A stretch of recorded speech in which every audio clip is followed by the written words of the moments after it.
दोस्तों ये वीडियो हमारी क्वेश्चन आंसर सीरीज से है। मैं आप लोगों ने एक सवाल किया है यूट्यूब व्यूअर ने। उन्होंने कहा है कि मेरे पापा इस संसार से चले गए हैं 2 साल पहले, मुझे उनकी बहुत याद आती है, मैं चाहती हूँ कि वो मेरे जीवन में दोबारा आ जाएं।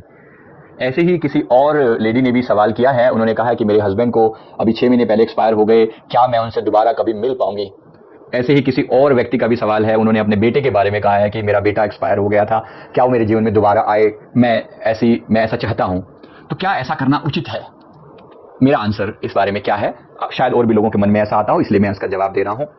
ऐसा करना बिल्कुल भी उचित नहीं है। बिल्कुल क्लियर कट इसका आंसर है। बिल्कुल भी आप कुदरत के नियमों में हस्तक्षेप मत कीजिए, प्लीज मत कीजिए। ये बहुत डेंजरस है, बहुत डेंजरस है।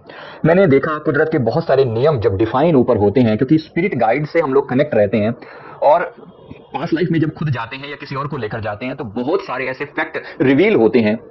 जहां जहां भी किसी ने किसी भी आत्मा के साथ कोई संपर्क बनाने की कोशिश की या उनको किसी भी तरह से डिस्टर्ब किया या अपनी मेंटल एनर्जी से उनको रोका, वहां वहां उनकी प्रोग्रेस पूरी तरह से रुक गई।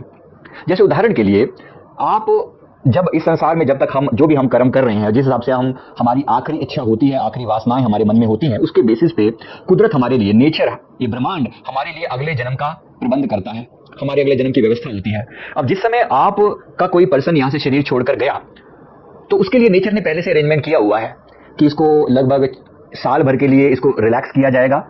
आप मेरा दूसरा वीडियो देख सकते हैं कि जाने के बाद हमारे साथ क्या होता है। बहुत सारी चीजें मैंने उसमें डिस्क्राइब करी हैं, बहुत ही साइंटिफिक ढंग से उनके बारे में बताया है।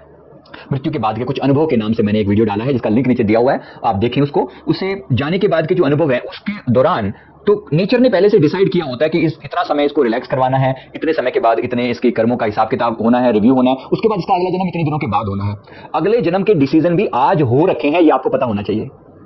बिल्कुल क्लियर कट डिफाइन होता है वो। अभी भी मुझे अपने जीवन के बारे में बहुत अच्छे से पता है कि मुझे कब तक मरना, कब तक मुझे जीना है, कब मरना है, अगला जन्म कब होना है, वो बातें तक भी डिसाइडेड है। अब होता क्या है, जब आप कोई ऐसी गड़बड़ करते हैं, मान लीजिए कोई परिजन चला गया किसी का, और वो उसके लिए नेचर ने पहले से डिसाइड किया हुआ है कि इस व्यक्ति का जन्म इस परिवार में इतने टाइम में होना है, अब से 2 साल बाद, आज वो मरा है, अब से 2 साल बाद इसका जन्म फलाने परिवार में फलानी जगह पर होगा। ऐसा करके नेचर ने डिसाइड किया हुआ है, और उसके आगे की लाइफ की पूरी सीक्वेंस तय है, बहुत सारी बातें तय हैं। 50-50 का मामला होता है। 50% नेचर तय करती है, 50% आपके हाथ में डिसीजन दिए जाते हैं, जिसको हम अपना क्रियामान कर्म बोलते हैं, अपनी मेहनत बोलते हैं। मेहनत से हम बहुत सी चीजें बदल सकते हैं, लेकिन सब कुछ नहीं बदला जाता। तो वो जो पार्ट नेचर ने लिखा हुआ है उसी को हम प्रारब्ध बोलते हैं, उसी को हम किस्मत बोलते हैं। तो वो हमारे ही कर्मों का रिजल्ट है। अब उस कर्मों, अगर आप यहां से आज डिसाइड करते हैं, आपके घर का कोई सदस्य बोलता है कि मुझे तो ये व्यक्ति अपने जीवन में चाहिए, मान लीजिए इस विश को आप अपने दिल में बड़ा गहरा डालते हैं, तो कुदरत आपकी इच्छा का भी सम्मान करती है।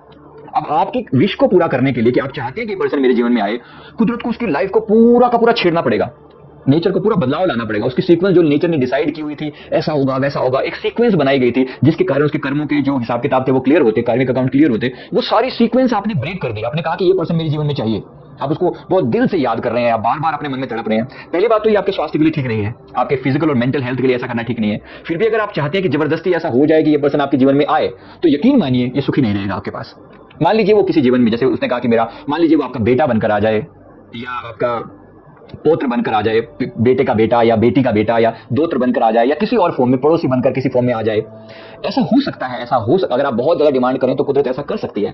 पर ये यकीन मानिए कि ऐसा करके आप जो कुदरत के अंदर जो आपने छेड़खानी करी है, नियम जो तोड़े हैं, उस नियमों की सजा आपको भी और इस पर्सन को भी भुगतनी पड़ती है। और ये बहुत डेंजरस होता है। ये बच्चा कभी सुखी नहीं रहेगा अगर ये गलती से आ गया तो। ये पर्सन अगर बच्चा बन के किसी के घर में दोबारा आ गया इनकी डिमांड पर, तो कभी सुखी नहीं रहेगा। ये बहुत परेशान होगा, बहुत सारे दुख इसे झेलने पड़ेंगे। इसकी डिमांड पूरी करने के लिए कुदरत को बहुत सारे नियम तोड़ने पड़ते हैं अपने, विच इज नॉट गुड। ब्रह्मांड से ज्यादा हम इंटेलिजेंट नहीं है। इसी चीज को हम समर्पण बोलते हैं। समर्पण का अर्थ है यूनिवर्स की इतनी जो माहीन, इतनी जो बारीक कैलकुलेशन है, इतनी जो महान उसकी एग्जिस्टेंस है, उसको नमन किया जाए, उसको नमस्कार किया जाए। कि इसी को हम कहते हैं कि भगवान की इच्छा का सम्मान करना। वो ब्रह्मांड, उसी को हम परमात्मा कह देते हैं। हम कहते हैं प्रभु आपकी लीला अपार है, अनंत है, हम आपका पार नहीं पा सकते। तो सच में पार नहीं पाया जा सकता। हजारों, लाखों, करोड़ों पृथ्वियां हैं, उन पृथ्वियों पर करोड़ों तरह के लोग जी रहे हैं। उन करोड़ों, अरबों, खरबों, कितने अरब बोलूं उतने सबका हिसाब किताब ही कुदरत रख रही है। कौन कहां मर रहा है, कौन कहां जी रहा है इस पृथ्वी पर, कितनी, इस पृथ्वी की ही पॉपुलेशन को आप देख लो, कौन हिसाब किताब रख रहा है कि किसके जीवन में कौन से कार्मिक कब आ रहे हैं। इतनी महान जो कैलकुलेशन चल रही है, इसको नमस्कार ना करें तो क्या करें। तो इसको नमस्कार ही किया जाए, सरेंडर कर दिया जाए। सरेंडर का अर्थ है कि जो तेरी इच्छा वही मेरी इच्छा, जो तुझे लगे अच्छा वही मेरी इच्छा।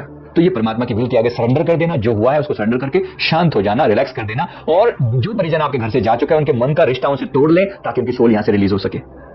मैं उम्मीद करता हूं ये बात आपको समझ में आ गई होगी और आपके क्वेश्चन का आंसर मिल गया होगा। अगर आपको इसमें कोई भी डाउट हो तो आप फिर भी सवाल नीचे कमेंट बॉक्स में पूछ सकते हैं। इस वीडियो को लाइक करें, शेयर करें, कमेंट करें, हमारे चैनल को जरूर सब्सक्राइब कर लें।